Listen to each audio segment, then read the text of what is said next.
Hello YouTube, it is Chris here, and in today's episode we are going to go over how I customized my Cold Steel Norse Hawk. So stick with me.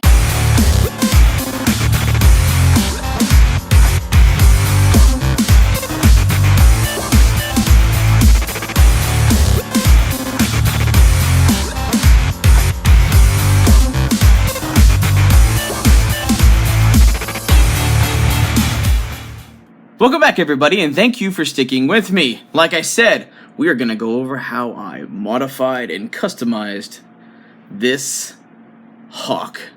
So, let's not waste any time and literally get right into this. So, typically, before you mod the Hawk, you take out the set screw if it comes pre-assembled like mine did from Amazon. However, put it together, shove the set screw so far in there it actually goes past the actual head and almost all the way into the screw, but not quite, and it's kind of all centered and stuck, so I actually can't get it out. So I'll be showing you how to mod it with it on. My favorite removal method is Jasco Premium Paint, an epoxy remover. It's supposed to remove it in 15 minutes, really doesn't. However, it takes about 20 minutes and most of the coating of that should come off.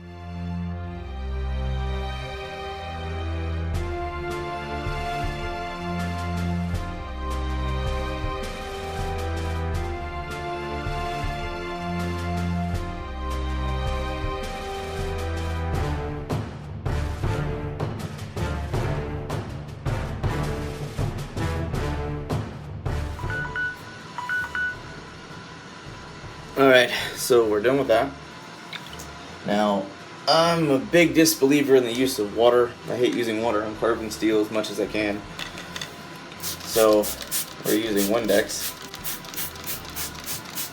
Should remove this stuff just fine. You can see, just a few minutes, the coating is almost all the way gone. But because we need to reheat treat the handle to make sure we actually have a really good edge and the strongest head for this tool as possible, we're going to actually be sawing this down and destroying the handle to get this ready to go. So I don't know if you can see that, but it already looks a lot better.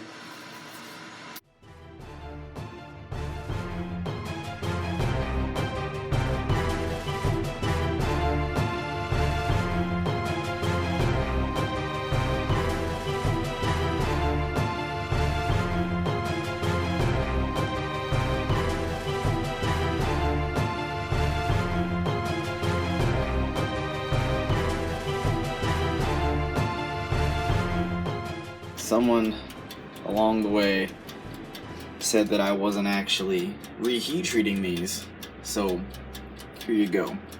I took some photos of the heat treating process that I did at my friend Tobin's house, and now I am temper cycling them at 3 o'clock in the morning, so there's a lot of hard work that goes into these. These are Viking hand axe heads for some customer orders, and that is the Norse Hawk that you guys are watching me mod, so I appreciate it in advance everyone who's watching this. All the blades are now heat treated and tempered, so something you'll see, it's going to be kind of hard to see, but there is this blackened finish on it. I kind of like it, but something I've been doing is I take some 120 grit sandpaper and kind of remove some of the scale and get all that crap off. But I don't fully do it, I just kind of partially remove it, very similar to this. How it has this very still hammered kind of raw forged look to it. Then I apply a little gum glue to give it a blackened, blued finish. It looks really, really cool when it's done.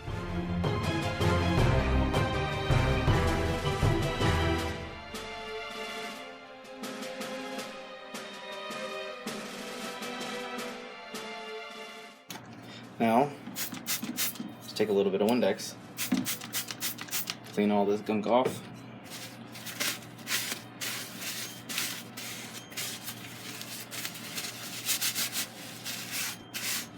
And you end up with this really cool semi-blackened, very highly textured appearance in the finish. Gonna hit it with some super blue. You're gonna let it sit for about 5 minutes, Then you are going to take some cold water and Windex and to neutralize the oxidation and the reaction, so we'll have a nice blued finish and we won't have any corrosion issues.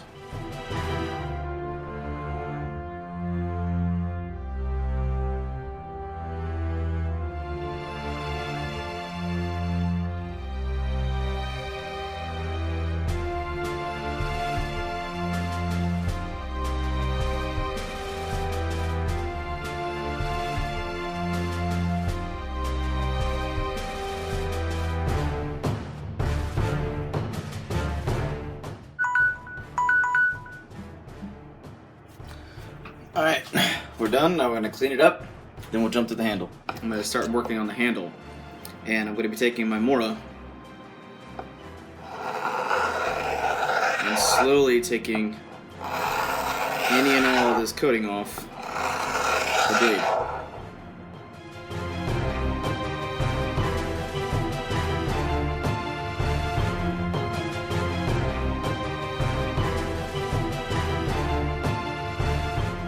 This next part is probably my favorite, torching the handle.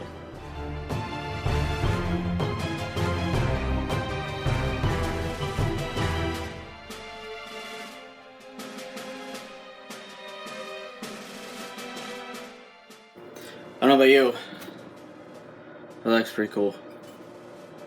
Again, we are going to be using red mahogany wood stain from Minwax. Minwax is some of my favorite wood stain on the planet. But what I like to do is, once it's stained, I wipe some of it off to lessen the effect a little bit, let it dry overnight. Then I take the boiled linseed oil, treat it with it, and that's going to remove a little bit more and provides a very nice, clean, subtly dark finish and treat to the wood without making it look unnatural.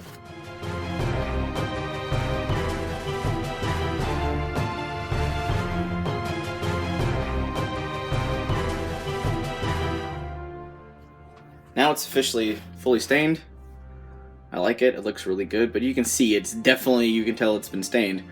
That's why I'll be doing a stain reduction on it. But we're gonna let this sit for about 10 minutes and then we're gonna wipe some of it off.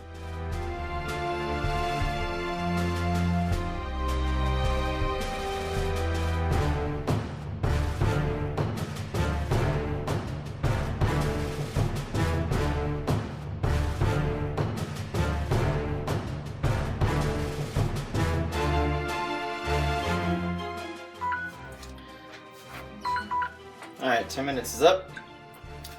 So, let's clean some of this off.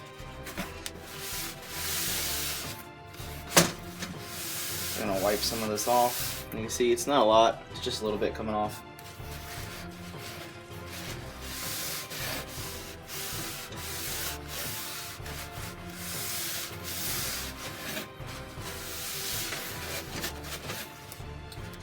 So, that looks good. Alright, well I kind of have it where I want it.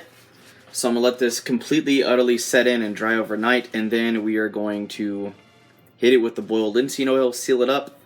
Then we're going to pop the head back on, get it fitted, put a really nice clean edge on it. Then we're done. Alrighty, so I'm back early in the morning. I got the head attached. It's nice and solid. Thing's not going anywhere.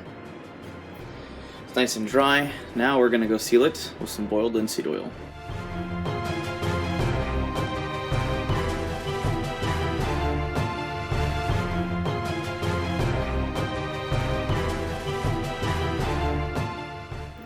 It is now protected and sealed. The color is a lot lighter. You can see the grain pattern a lot better. You'll be able to see it when it's done. But it looks a lot better. It looks a lot less fake. As you can see, quite a bit of the stains still come off even after letting it sit overnight. But to me it looks a lot more natural, looks a lot better. So we're gonna go pop an edge on it and we'll swing back over to the tabletop. Now, as you guys can see, there was a few things I did have to skip, and I did provide pictures for the moments where I kind of forgot my camera. That was totally my fault. But as you can see, I did reheat treat this blade completely. So this is actually fully hardened to the correct temperature and to the correct hardness. The hardness on the edge is around 57, 59. And this is definitely harder. We left this a little softer, just a little bit, but not enough to where as you're hacking into it, you'll end up with a warp or a split in there where you'll get a bend. That's not what we want. You still want the axe head to be nice and hard. And I completely redid the handle. I tried to go more of a more natural, fun, torched, stained grain look. Kind of had a lot of fun with that. But for anybody who wants their own personal customized Viking hand axe that is actually professionally heat treated by my shop and my good friends here in San Antonio, we will actually be selling these on my Etsy page. That'll be down in the description box below. That is an awesome way to support the channel and keep allowing me to have amazing fun and customize and mod these. As you guys saw from those other axe heads, I have about 3 or 4 orders that are going out in the next couple weeks. But that about does it. Throw a big thumbs up on this video if this is the kind of content you want to see. And these are the kind of customizations and mods and cool projects and DIY things that I do. But that about does it. Hope you guys have a wonderful day. I'm out.